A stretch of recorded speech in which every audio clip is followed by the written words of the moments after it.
شروع اللہ کا نام لے کر جو بڑا مہربان نہایت رحم والا ہے۔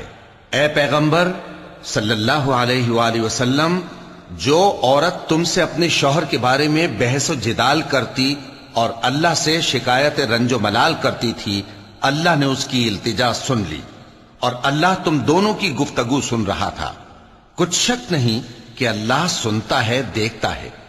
جو لوگ تم میں سے اپنی عورتوں کو ماں کہہ دیتے ہیں وہ ان کی مائیں نہیں ہو جاتی، ان کی مائیں تو وہی ہیں جن کے بطن سے وہ پیدا ہوئے۔ بے شک وہ نامعقول اور جھوٹی بات کہتی ہیں، اور اللہ بڑا معاف کرنے والا ہے، بخشنے والا ہے۔ اور جو لوگ اپنی بیویوں کو ماں کہہ بیٹھیں پھر اپنے قول سے رجوع کر لیں تو ان کو قربت سے پہلے ایک غلام آزاد کرنا ضرور ہے۔ مومنوں، اس حکم سے تم کو نصیحت کی جاتی ہے اور جو کچھ تم کرتے ہو اللہ اس سے خبردار ہے۔ اب جس کو غلام نہ ملے وہ قربت سے پہلے لگاتار 2 مہینے کے روزے رکھے، پھر جس کو اس کا بھی مقدور نہ ہو اسے 60 محتاجوں کو کھانا کھلانا چاہیے۔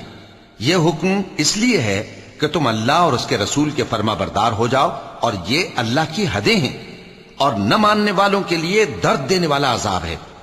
جو لوگ اللہ اور اس کے رسول کی مخالفت کرتے ہیں وہ اسی طرح ذلیل کیے جائیں گے جس طرح ان سے پہلے لوگ ذلیل کیے گئے تھے، اور ہم نے صاف صاف آیتیں نازل کر دی ہیں، اور جو نہیں مانتے ان کو ذلت کا عذاب ہوگا۔ جس دن اللہ ان سب کو جلا اٹھائے گا تو جو کام وہ کرتے رہے ان کو جتائے گا۔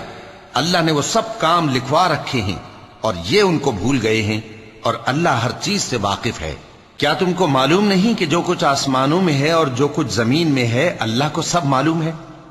کسی جگہ 3 شخصوں کی سرگوشی ہوتی ہے تو اللہ ان میں چوتھا ہوتا ہے، اور جہاں 5 آدمیوں کی سرگوشی ہو تو وہ ان میں چھٹا ہوتا ہے، اور نہ اس سے کم یا زیادہ مگر وہ ان کے ساتھ ہوتا ہے، خواہ وہ کہیں ہوں۔ پھر جو جو کام یہ کرتے رہے ہیں قیامت کے دن اللہ سب ان کو بتائے گا۔ بے شک اللہ ہر چیز سے واقف ہے۔ اے پیغمبر صلی اللہ علیہ وآلہ وسلم، کیا تم نے ان لوگوں کو نہیں دیکھا جن کو سرگوشیاں کرنے سے منع کیا گیا تھا، پھر جس کام سے منع کیا گیا تھا وہی پھر کرنے لگے؟ اور یہ تو گناہ اور ظلم اور پیغمبر صلی اللہ علیہ وآلہ وسلم کی نافرمانی کی سرگوشیاں کرتے ہیں، اور جب تمہارے پاس آتے ہیں تو اللہ تعالیٰ کے بتائے ہوئے الفاظ کے بجائے دوسرے الفاظ میں تمہیں دعا دیتے ہیں، اور اپنے دل میں کہتے ہیں کہ اگر یہ واقعی پیغمبر ہیں تو جو کچھ ہم کہتے ہیں اللہ ہمیں اس کی سزا کیوں نہیں دیتا؟ اے پیغمبر صلی اللہ علیہ وآلہ وسلم، ان کو دوزخ ہی کی سزا کافی ہے، یہ اسی میں داخل ہوں گے اور وہ بری جگہ ہے۔ مومنوں، جب تم آپس میں سرگوشیاں کرنے لگو تو گناہ اور زیادتی اور پیغمبر کی نافرمانی کی باتیں نہ کرنا، بلکہ نیکوکاری اور پرہیزگاری کی باتیں کرنا، اور اللہ سے جس کے سامنے جمع کیے جاؤ گے ڈرتے رہنا۔ منافقوں کی سرگوشیاں تو شیطان کے اکسانے سے ہیں، جو اس لیے کی جاتی ہیں کہ مومن ان سے رنجیدہ ہوں، مگر اللہ کے حکم کے سوا ان سے انہیں کچھ نقصان نہیں پہنچ سکتا۔ تو مومنوں کو چاہیے کہ اللہ ہی پر بھروسہ رکھیں۔ مومنوں، جب تم سے کہا جائے کہ مجلس میں کھل کر بیٹھو تو کھل کر بیٹھا کرو، اللہ تم کو کشادگی بخشے گا، اور جب کہا جائے کہ اٹھ کھڑے ہو تو اٹھ کھڑے ہوا کرو۔ جو لوگ تم میں سے ایمان لائے ہیں اور جن کو علم عطا کیا گیا ہے اللہ ان کے درجے بلند کرے گا، اور اللہ تمہارے سب کاموں سے واقف ہے۔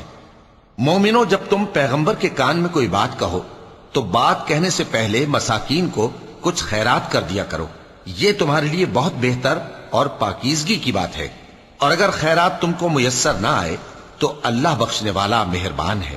کیا تم اس سے کہ پیغمبر کے کان میں کوئی بات کہنے سے پہلے خیرات کرو ڈر گئے؟ پھر جب تم نے ایسا نہ کیا اور اللہ نے تمہیں معاف کر دیا تو نماز قائم کرتے رہو اور زکوٰۃ دیتے رہو، اور اللہ اور اس کے رسول صلی اللہ علیہ وآلہ وسلم کی فرما برداری کرتے رہو، اور جو کچھ تم کرتے ہو اللہ اس سے خبردار ہے۔ بھلا تم نے ان لوگوں کو نہیں دیکھا جو ایسے لوگوں سے دوستی کرتے ہیں جن پر اللہ کا غضب ہوا؟ وہ نہ تم میں ہیں نہ ان میں، اور جان بوجھ کر جھوٹی باتوں پر قسمیں کھاتے ہیں۔ اللہ نے ان کے لیے سخت عذاب تیار کر رکھا ہے۔ یہ جو کچھ کرتے ہیں یقیناً برا ہے۔ انہوں نے اپنی قسموں کو ڈھال بنا لیا ہے اور لوگوں کو اللہ کے رستے سے روک دیا ہے۔ سو ان کے لیے ذلت کا عذاب ہے۔ اللہ کے عذاب کے سامنے نہ تو ان کا مال ہی کچھ کام آئے گا اور نہ اولاد ہی کچھ فائدہ دے گی۔ یہ لوگ اہل دوزخ ہیں، اس میں ہمیشہ جلتے رہیں گے۔ جس دن اللہ ان سب کو جلا اٹھائے گا تو جس طرح تمہارے سامنے قسمیں کھاتے ہیں اسی طرح اس کے سامنے بھی قسمیں کھائیں گے اور خیال کریں گے کہ ایسا کرنے سے کام چل جائے گا۔ سنو، یہی تو ہیں جھوٹے۔ شیطان نے ان کو قابو میں کر لیا ہے اور اللہ کی یاد ان کو بھلا دی ہے۔ یہ لوگ شیطان کا ٹولہ ہیں، اور سن رکھو کہ شیطان کا ٹولہ ہی نقصان اٹھانے والا ہے۔ جو لوگ اللہ اور اس کے رسول صلی اللہ علیہ وآلہ وسلم کی مخالفت کرتے ہیں وہ نہایت ذلیل ہوں گے۔ اللہ نے یہ بات لکھ دی ہے کہ میں اور میرے پیغمبر ضرور غالب رہیں گے۔ بے شک اللہ زور آور ہے، صاحب اقتدار ہے۔ جو لوگ اللہ پر اور روز قیامت پر ایمان رکھتے ہیں تم ان کو اللہ اور اس کے رسول صلی اللہ علیہ وآلہ وسلم کے دشمنوں سے دوستی کرتے ہوئے نہ دیکھو گے، خواہ وہ ان کے باپ یا بیٹے یا بھائی یا خاندان ہی کے لوگ ہوں۔ یہ وہ لوگ ہیں جن کے دلوں میں اللہ نے ایمان کو نقش کر دیا ہے اور اپنے فیض سے ان کی مدد کی ہے، اور وہ ان کو بہشتوں میں جن کے نیچے نہریں بہہ رہی ہیں داخل کرے گا، جن میں وہ ہمیشہ رہیں گے۔ اللہ ان سے خوش اور وہ اللہ سے خوش۔ یہی لوگ اللہ کی جماعت والے ہیں۔ سن رکھو کہ اللہ کی جماعت والے ہی کامیاب ہوں گے۔